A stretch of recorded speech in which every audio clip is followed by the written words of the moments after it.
नमस्कार, मी प्राध्यापक मारुती विठ्ठल शेळके आपल्या सर्वांचं मास्टरमाइंड करिअर अकॅडमी या महाराष्ट्रातील नंबर 1 व्यासपीठावरती सहर्ष असे स्वागत करीत आहे। आज आपण शिकणार आहोत इतिहासाचा भाग 3। मागच्या भागामध्ये आपण पाहिलं की इतिहासाचे 3 कालखंड पडलेले आहेत, प्राचीन, मध्ययुगीन आणि आधुनिक। या 3 कालखंडापैकी आपण पहिल्या क्रमांकाचा कालखंड पाहायला सुरुवात करणार आहोत। तो पहिल्या क्रमांकाचा कालखंड म्हणजे प्राचीन भारताचा इतिहास, ज्याला इंग्रजीमध्ये एन्शियंट हिस्ट्री ऑफ इंडिया असं म्हणतात। याचा कालखंड इसवी सन 1200 पर्यंत। या प्राचीन भारताच्या इतिहासामध्ये आपल्याला सर्व परीक्षांच्या तयारीसाठी एकूण 5 घटक शिकायचे असतात। त्यातला पहिला घटक आपण पाहायला सुरुवात करूया। तो पहिला घटक म्हणजे कोणता, तर उत्क्रांतीवादाचा सिद्धांत।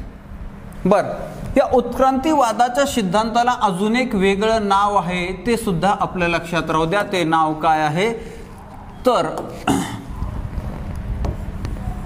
ते नाव आहे क्रमविकास सिद्धांत।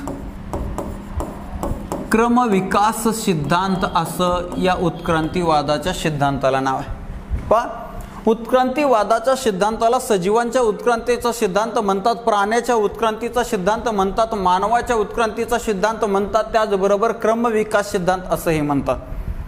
हा सिद्धांत कोणी मांडला, तर उत्क्रांतीवादाचा सिद्धांत मांडला इंग्लंडचा जीवशास्त्रज्ञ Charles Robert Darwin. Charles Darwin हा सिद्धांत मांडला, ज्याचा कालखंड आपल्याला सांगता येईल 1809 ते 1882 असा। ओके, याला हा सिद्धांत मांडण्यासाठी त्याचाच देशाचा एक जीवशास्त्रज्ञ अल्फ्रेड रसेल ऑलिस याने त्याला मदत केलेली। ओके, मग डार्विनने हा जो सिद्धांत मांडलाय, हा सिद्धांत त्यानं त्याच्या पुस्तकातून मांडलेला आहे। म्हणजेच आपल्याला सर्वप्रथम त्याची 3 पुस्तकं आहेत, ते पुस्तकं 3 समजून घ्यावे लागतील। मग यामध्ये पहिल्या क्रमांकाचं पुस्तक त्यानं 1859 या वर्षी, पण तारीखही आपण समजून घेऊया। तारीख आहे 24 नोव्हेंबर 1859 रोजी। हा दिवस लक्षात राहू द्या, 24 नोव्हेंबर जगामध्ये उत्क्रांती दिन म्हणून साजरा केला जातो। उत्क्रांती दिन, जागतिक उत्क्रांती दिन 24 नोव्हेंबरला का असतो, तर त्याचं कारण आहे 24 नोव्हेंबर 1859 रोजी चार्लस डार्विननं त्याचं पहिलं पुस्तक प्रकाशित केलेलं आहे। त्या पुस्तकाचं नाव आहे on the origin of species. On the origin of species नावाचं पुस्तक त्यानं प्रकाशित केलं। आणि हे पुस्तक, हा त्याचा प्रबंध इतका प्रसिद्ध झाला होता की पहिल्याच दिवशी 1250 प्रती त्याच्या खपल्या होत्या।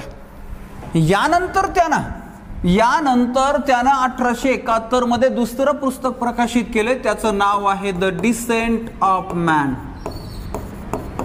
द डिसेंट ऑफ मॅन नावाचं त्याचं दुसरं पुस्तक आहे। यानंतर त्याचं तिसरं पुस्तक आहे, त्या तिसऱ्या पुस्तकाचं नाव आहे the voyage of the Beagle. The voyage of the Beagle नावाचं त्याचं तिसरं पुस्तक आहे। खरं तर बीगल हे एक ब्रिटिश जहाजाचं नाव आहे। 1831 ते 1836 या 5 वर्षाच्या कालखंडामध्ये या जहाजामध्ये चार्लस डार्विन आणि अजून काही इंग्लंडचे संशोधक यांनी दक्षिण अमेरिकेच्या किनारपट्टीवर संशोधन केलं आणि त्या संशोधनाच्या अंती, त्या संशोधनाचाच डार्विनला फार मोठा फायदा झालाय आणि त्याने 19व्या शतकामध्ये हा अत्यंत महत्त्वाचा सिद्धांत मांडला।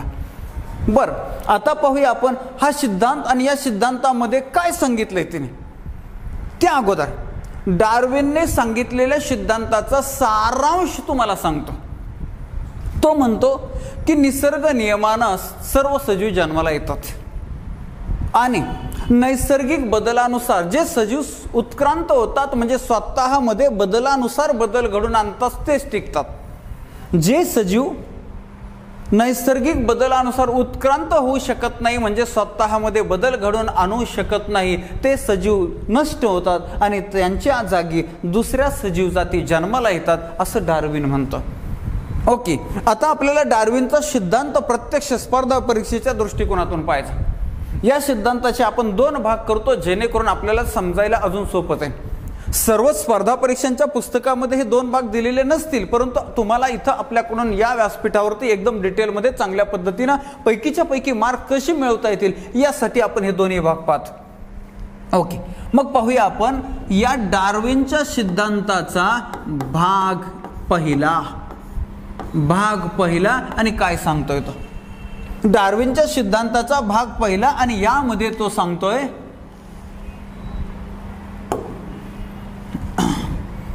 450 कोटी वर्षापूर्वी 450 कोटी वर्षापूर्वी पृथ्वीची निर्मिती झाली असं तो सांगतोय. बर, 450 कोटी वर्षापूर्वी जेव्हा पृथ्वीची निर्मिती झाली तेव्हा ही पृथ्वी कशी होती? तेव्हा ही पृथ्वी अत्यंत उष्ण आणि वायुरूप होती. हळूहळू या पृथ्वीचं तापमान कमी होत गेलं. आणि पृथ्वीचं तापमान कमी होत एक दिवस ही पृथ्वी स्थायू रूपामध्ये आली. आजही पहा, आपल्या पृथ्वीच्या भूपृष्ठाचं तापमान कमी असलं तरी पृथ्वीच्या गाभ्याचं तापमान प्रचंड आहे. भूपृष्ठापासून गाभ्याकडे जात असताना दर 32 मीटरला 1 डिग्री सेल्सिअस तापमान वाढतं. आणि अशा रीतीनं 6371 किलोमीटरचा प्रवास केल्यानंतर, म्हणजे आपल्या पृथ्वीची त्रिज्या आहे 6371 किलोमीटर, आणि हा प्रवास केल्यानंतर पृथ्वीचा गाभा आहे आणि या गाभ्याचं टेम्परेचर जे आहे ते 5000 डिग्री सेल्सिअस एवढं आहे. ओके, आता पृथ्वी स्थायू रूपात आली आणि काही वर्षानंतर या पृथ्वीवरती जलसाठे निर्माण झाले, म्हणजेच पाणी निर्माण झाले, पाण्याचे साठे निर्माण झाले. याच जलसाठ्यामध्ये आपल्या पृथ्वीवरचा पहिला सजीव जन्माला आलाय. पृथ्वीवरचा पहिला सजीव म्हणजे शैवाल. या शैवालाचं वर्गीकरण आज आपण वनस्पतीमध्ये करतो, म्हणून पृथ्वीवरची पहिली वनस्पती, पृथ्वीवरचा पहिला सजीव म्हणजे शैवाल. ओके, यानंतर या शैवालापासून पृथ्वीवरचा पहिला प्राणी निर्माण झालाय. तो पहिला प्राणी म्हणजे अमिबा. ओके, पृथ्वीवरचा पहिला प्राणी कोणता? अमिबा आहे, जो एकपेशीय प्राणी. मात्र या अमिबापासून अनेक प्रकारचे प्राणी निर्माण झाले, ज्या प्राण्यांचं वर्गीकरण आज आपण भूचर, जलचर आणि उभयचर असे करतो. भूचर, जलचर आणि उभयचर अशा प्रकारचं वर्गीकरण आपण करतो. भूचर म्हणजे जमिनीवर राहणारे. मग जमिनीवर राहणारे भूचर. मग मला सांगा, उंदीर बिळात राहतो, मग त्याला काय म्हणायचं? बिळचर, तर तो सुद्धा भूचर. पक्षी तर झाडावर राहतो, हवेत उडतो, मग त्याला काय म्हणायचं? हवाचर? अजिबात नाही, तर त्याला सुद्धा भूचर म्हणायचं. मग पाण्यात राहणारे जलचर, उदाहरणार्थ मासा. आणि उभयचर म्हणजे काही प्राणी असे जमिनीवर पण राहतात, पाण्यात पण राहतात, त्यांना म्हणायचं उभयचर. मग त्याच्यामध्ये बेडूक असेल, मगर, सुसर असेल. एका परीक्षेला असा प्रश्न आला, तो विसंगत पर्याय ओळखा.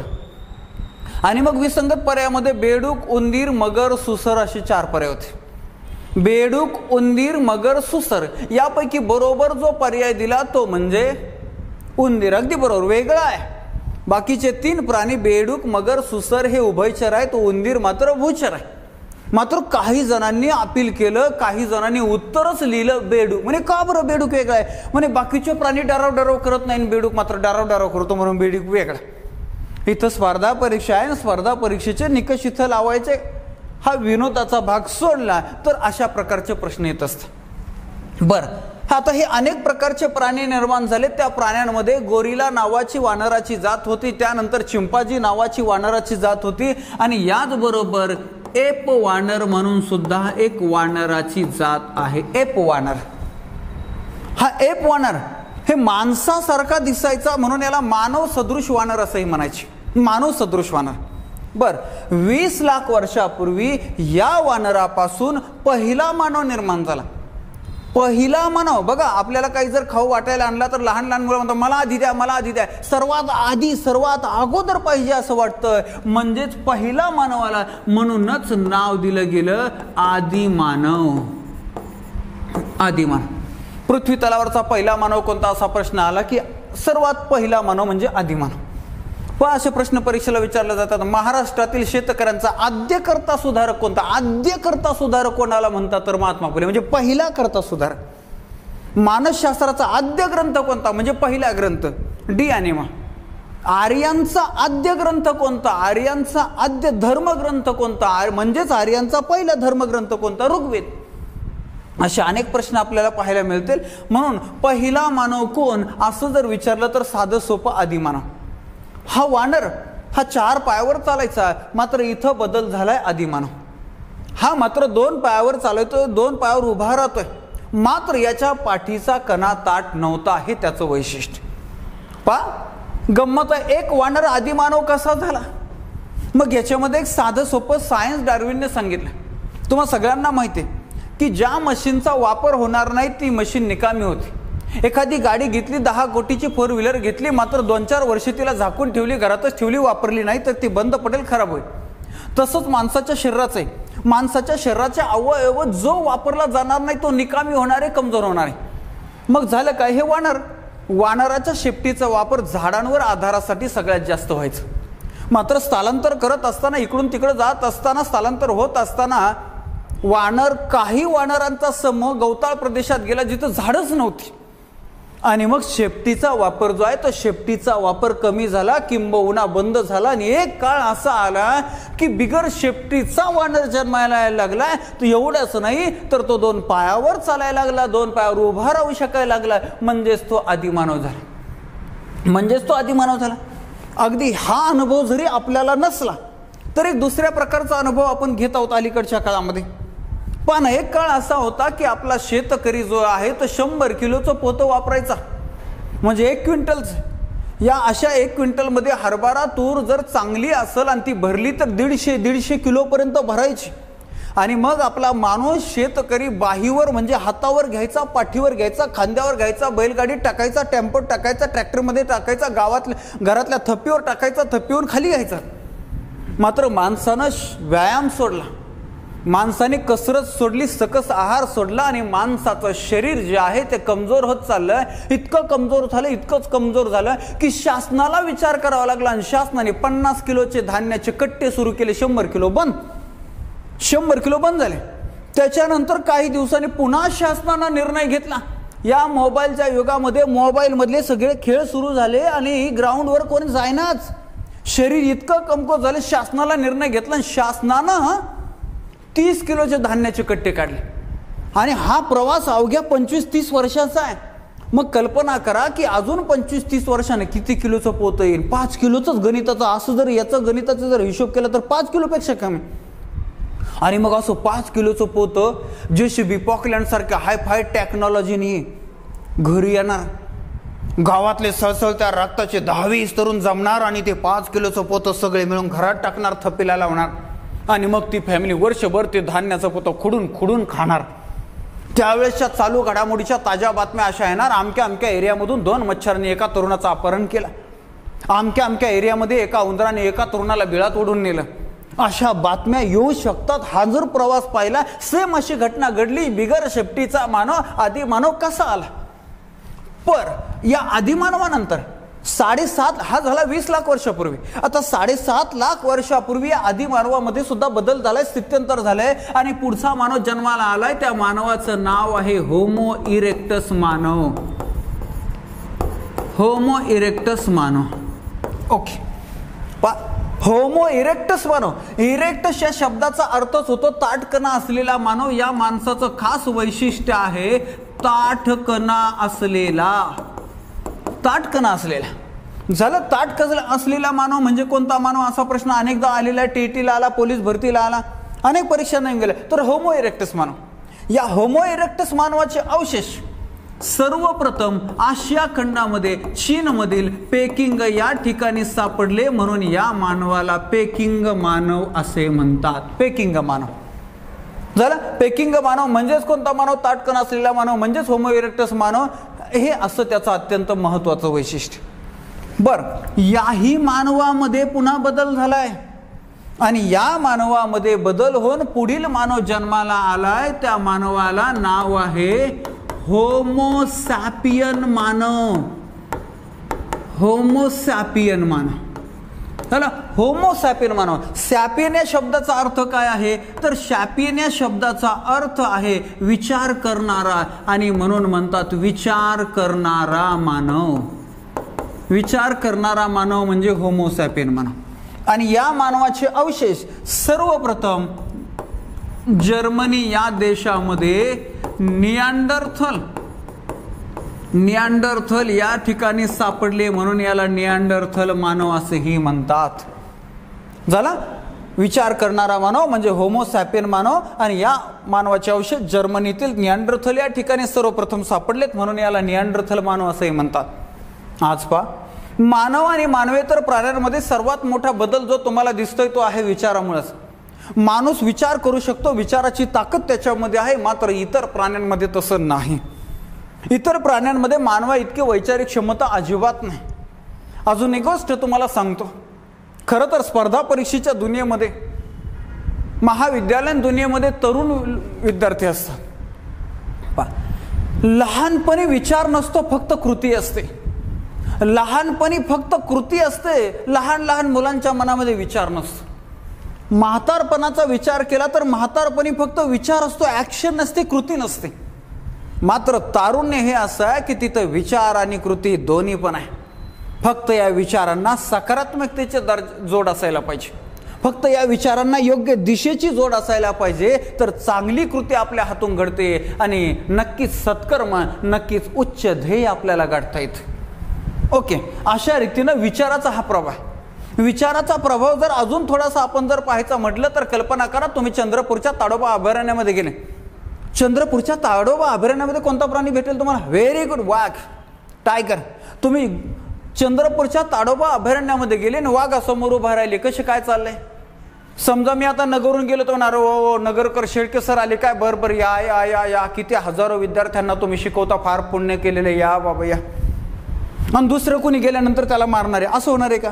त्याच्या समोर गेल्यानंतर तो वाघ प्रत्येकाला एकच रिॲक्शन देणारे, म्हणजे मानवे तर प्राणी असेल तर प्रत्येक सेम ॲक्शनला सेम रिॲक्शन असणारे, सेम रिॲक्शन असणारे. मात्र माणसाचं तसं नाही. माणसाचे एकाच ॲक्शनला रिॲक्शन वेगळे असते, एकच. पहा ना, तुम्ही आता लेक्चर करायला बसलेलं, लेक्चर ऐकता ऐकता अचानक कुणीतरी शेजारी आलं, जोराचा चिमटा तुम्हाला घेतला, एवढा जोराचा चिमटा घेतला की कातडच निघलं. राग आला, तर रागाच्या भरामध्ये ज्याला चिमटा घेतला त्यानं, ज्यानं चिमटा घेतला त्याच्या मुस्कटात मारली, थोबाडीत मारली. साधे ॲक्शन रिॲक्शन, अगदी बरोबर. आता कल्पना करा, ज्याला चिमटा घेतला होता तो आज मैत्रिणीला घेऊन गावाच्या बाहेरच्या एका गार्डनमध्ये फिरायला गेलाय, आणि या गार्डनमध्ये बसल्या बसल्या समोरून दुसरी एक सुंदर मुलगी दिसली. यानं शेजारी बसलेल्या मैत्रिणीऐवजी तिच्याकडे लक्ष दिलं. या मैत्रिणीला राग आला, तिनं जोराचा बोचकरा घेतला, जोराचा चिमटा घेतला, मगापेक्षा जास्त. आता तर एकदम कातोडं निघलं, रक्त निघलंय. आता मला सांगा, हा कानाखाली मारीन? अजिबात नाही, रिॲक्शन चेंज. हा उलट म्हणून माझ्या आयुष्यातला सुवर्ण क्षण. तर हे का होतंय? तर हे होतंय विचारामुळं. माणसाच्या आयुष्यामध्ये वैचारिक शक्ती फार महत्वाची आणि इथं ती झाली. याही मानवामध्ये 28,000 वर्षापूर्वी बदल झाला, आणि आता हा पुढच्या क्रमांकाचा मानव निर्माण झालाय, तो म्हणजे अधिक विचार करणारा मानव. अधिक विचार करणारा मानव.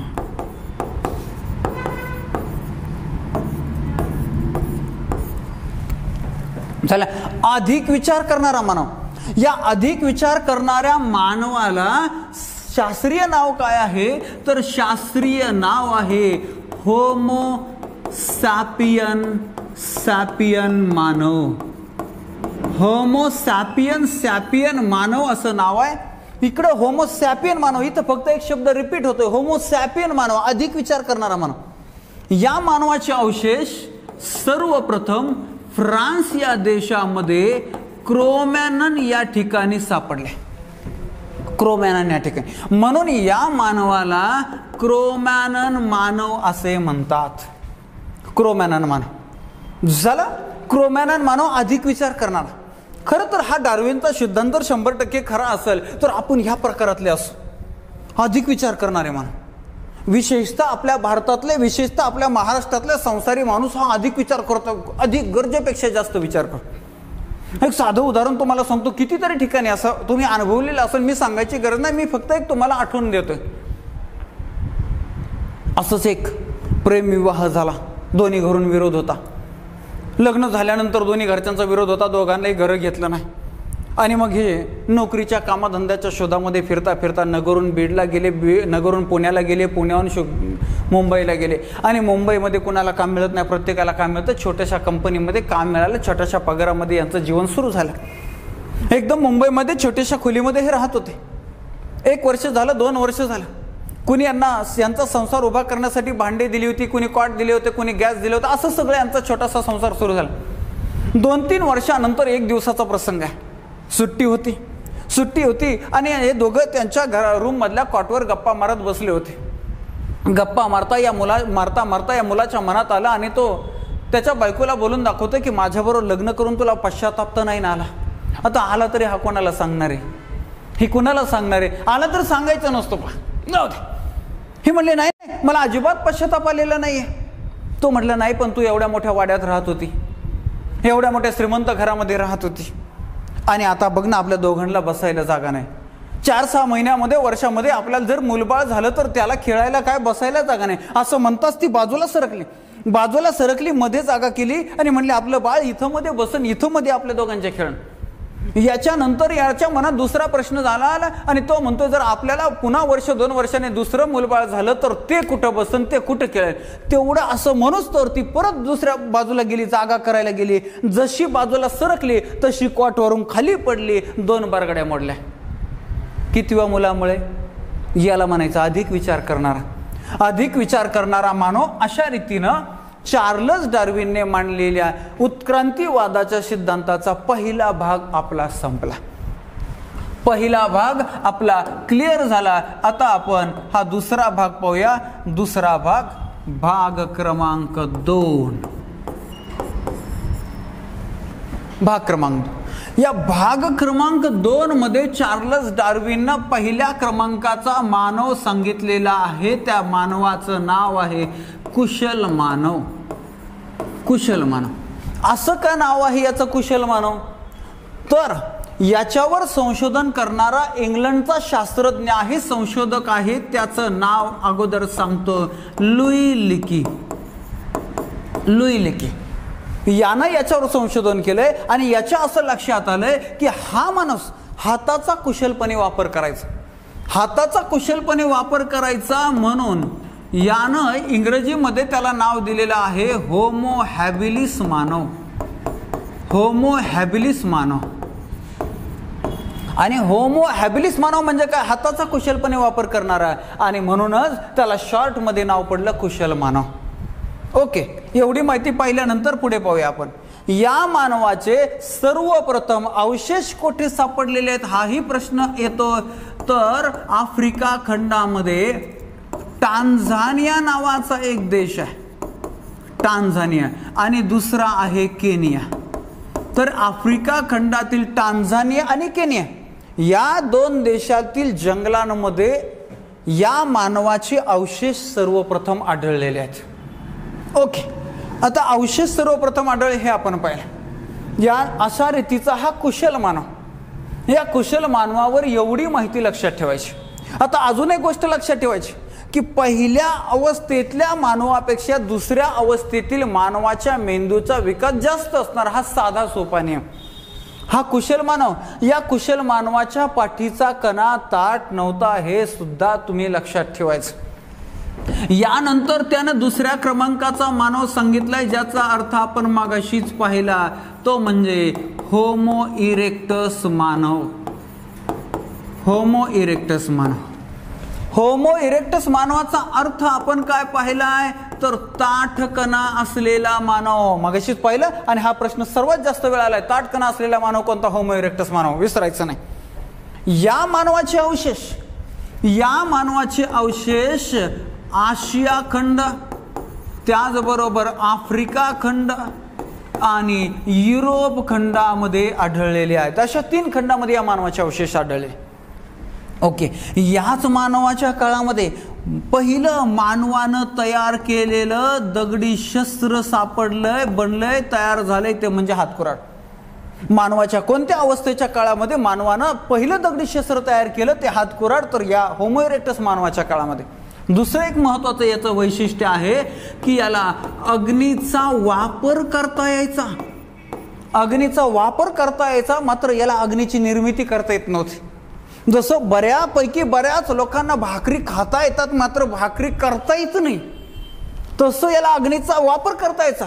जंगलामध्ये जे वनवे निर्माण झालेले आहेत, आगी लागले, त्यामधून तो ही आग जपून ठेवायचा आणि त्याचा वापर करायचा. झाला. कुशल मानवाच्या मेंदूपेक्षा होमो इरेक्टस मानवाच्या मेंदूचा विकास जास्त आहे. आता आपण पुढे जाऊया. तिसऱ्या क्रमांकाचा मानव.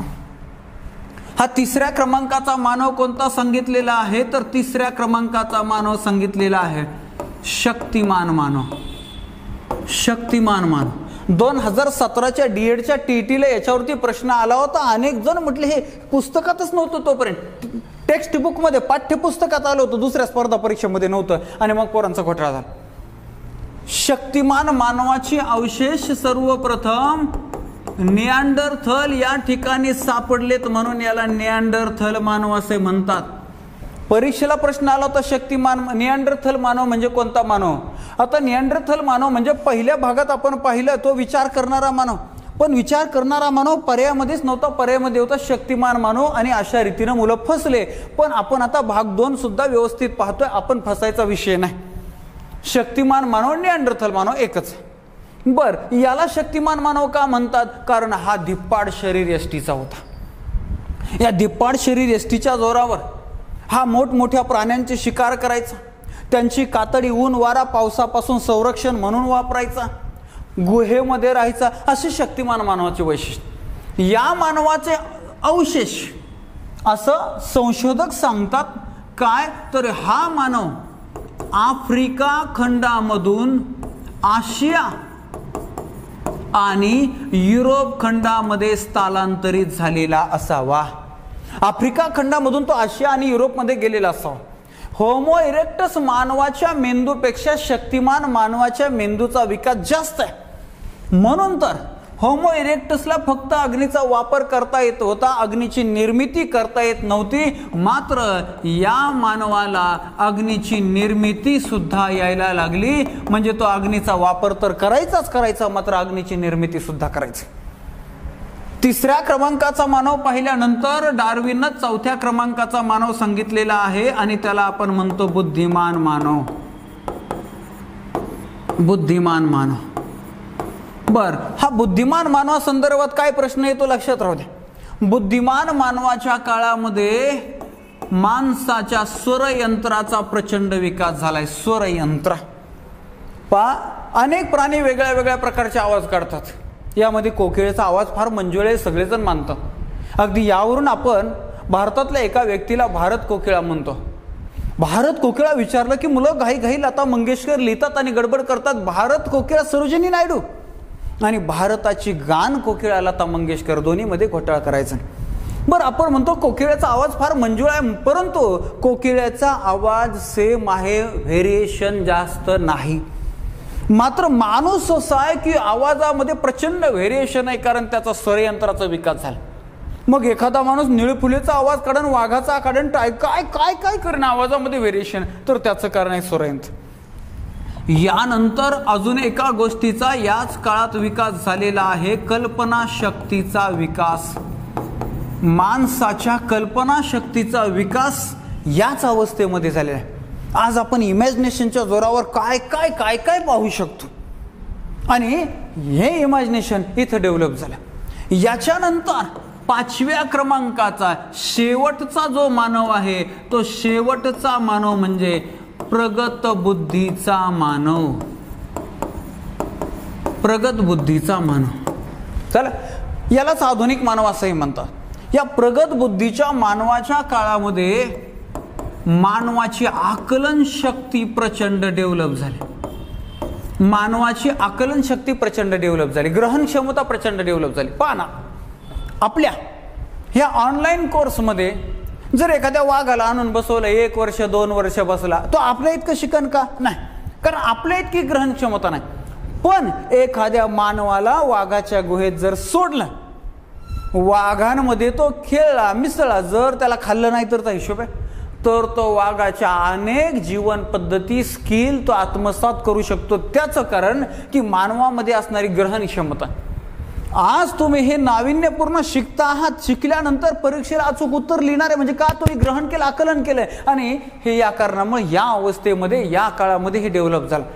आणि अजून एक महत्त्वाची गोष्ट की माणसाच्या वैचारिक क्षमतेचा विकास सुद्धा याच काळामध्ये झालेला आहे. याच काळामध्ये विचार करण्याची क्षमता डेव्हलप झाली आणि म्हणून तर माणसानं या काळात शेतीचा आणि चाकाचा शोध लावला. शेतीच्या शोधामुळे माणसाचं जीवन स्थिर झालं, भटकं जीवन होतं ते स्थिर झालं, एका ठिकाणी तो राहू लागलाय. आणि चाकाच्या शोधामुळे माणसाचं जीवन गतिमान झालं. आज जेवढी आपण प्रगती साधलेली आहे त्यामध्ये चाकाची भूमिका फार महत्त्वाची. ओके, डार्विनच्या सिद्धांताचा भाग 2 सुद्धा आपला संपला. भाग 2 सुद्धा आपला संपला. आणि याचबरोबर प्राचीन भारताच्या इतिहासातील पहिल्या क्रमांकाचा टॉपिक उत्क्रांतीवादाचा सिद्धांत अर्थात क्रमविकास सिद्धांत हा टॉपिक सुद्धा आपला संपलाय. आज आपण या भागात या लेक्चरमध्ये इथंच थांबूया. पुन्हा भेटू पुढील भागात. धन्यवाद. यासारखे आणखी व्हिडिओ पाहण्यासाठी डाउनलोड व इन्स्टॉल करा मास्टरमाइंड अकॅडमी ॲप.